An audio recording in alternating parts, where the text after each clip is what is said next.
Hey guys, today I want to talk about why I'm an artist, what made me want to be an artist, and my philosophy on women in art. When I think about why I became an artist in the first place, the first thing that comes to my mind is the quote that women are meant to be seen and not heard. And I think that this is something that women are taught from a very young age, as well as children in general, to be seen and not heard. And I think from that, instead of choosing to be quiet and not find an outlet or not communicate, I chose to communicate through visual aspects because I needed people to see what I needed to say verbally. So instead of saying it, I drew it, if that makes sense. I feel like a lot of times women, and this is a little bit of philosophy, my philosophy on that.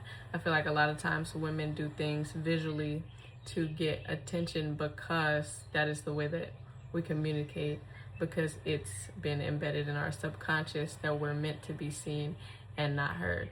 Whether you agree with that or not, it's still something that registers in your mind in today's society. I think it's important to engage in this gateway of thought because this is how so many people choose to communicate. Not everybody communicates verbally. You can just see this through things like kids that are on the spectrum or people that aren't able to talk. Sometimes you have to communicate with people in another way. And through art, people are able to feel what I'm saying, not with my mouth, but with my emotions. And I think that's very important. And I think that communication is very important, not only verbally, because that's not the only way that we perceive things or understand things. Because doing things like reading body language, you can know what someone is saying or thinking, not through their words, but through their actions. And this is why I think that every form of expression is so necessary. I think that's what pushes me to be an artist, is to find every way that you can express yourself, every way of communication. Yeah. Oftentimes as a kid, even like if you're in therapy, the therapist may ask you to draw something, and it's because a lot of times kids are able to communicate how they feel in that aspect. If you draw rigid lines or if you use the color red, it signals something. It's color theory. There's a meaning behind it. There's frequency in it. And frequency is everything, and that's why I feel like these different expressions are important, because they all are. They just are.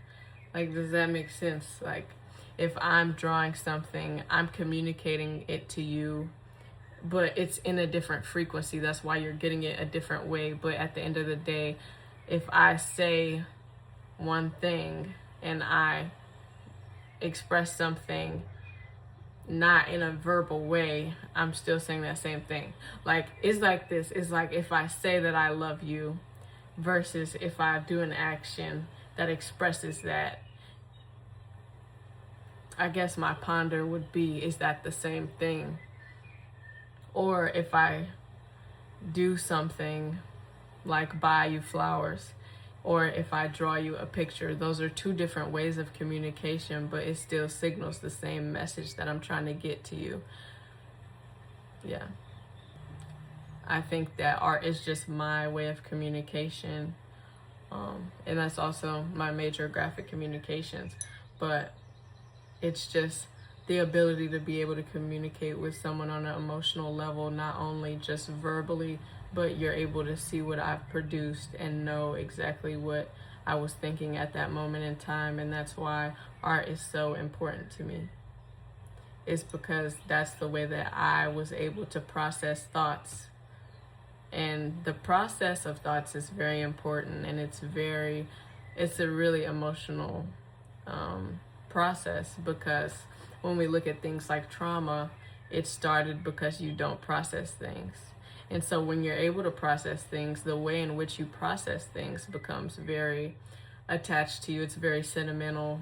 and it just means something because it's your story. Like, it's your unique expression, your unique math equation.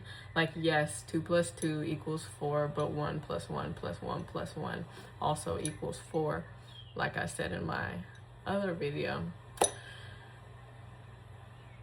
It's just whatever way you choose to communicate it. But I think that really wraps up why I'm an artist. I'm an artist because I have so many things to say and so many ways to say it. And I want you to feel that.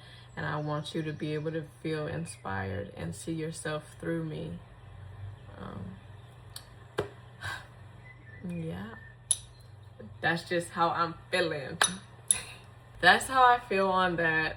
The reason I'm an artist is because of expression, being able to express myself in a way that is still of my nature of visualization, being able to have people see me and understand what I'm trying to communicate is awesome. And I love that. And I love when people look at my art and they know, you just know, like, we're right here with each other, you know what I'm saying? And I think that even with women tend to communicate in ways that are visual, not as much like verbal, because, you know, for example, like a woman might be like, oh, I'm fine, but she'll show you that she's not. It's because of the rewire, like the subconscious, the subliminals that have been put on us to be nonverbal. Like, it's almost like we're becoming nonverbal creatures in a way. I don't know. That's like how I feel like we're catapulting into you get what I'm saying. But yeah, that's just that, man. That's that. That's how I feel about art. That's how I feel about women in art and philosophy, and why women and kids, with that quote, that initial quote, I feel like that's why we love art so much, is because that is the outlet that we have been given. But you should know that that's not the only thing you have to choose. You know, you could be a speaker if you want to. You can do anything you want to, but I want you to be aware of what's being put on you, because I'll make another video about our nervous system being attacked, but be aware of what you're producing, what you're processing, how you're processing it, because it's very important. And you'll evolve into a creature, and you want to know what you're evolving into, so you want to know what you're taking in at this very moment. You always want to be aware of yourself, and once you're aware of yourself, you'll be aware of the things around you. Okay, I'm actually finna wrap this up. I love you. Mwah. Bye, guys.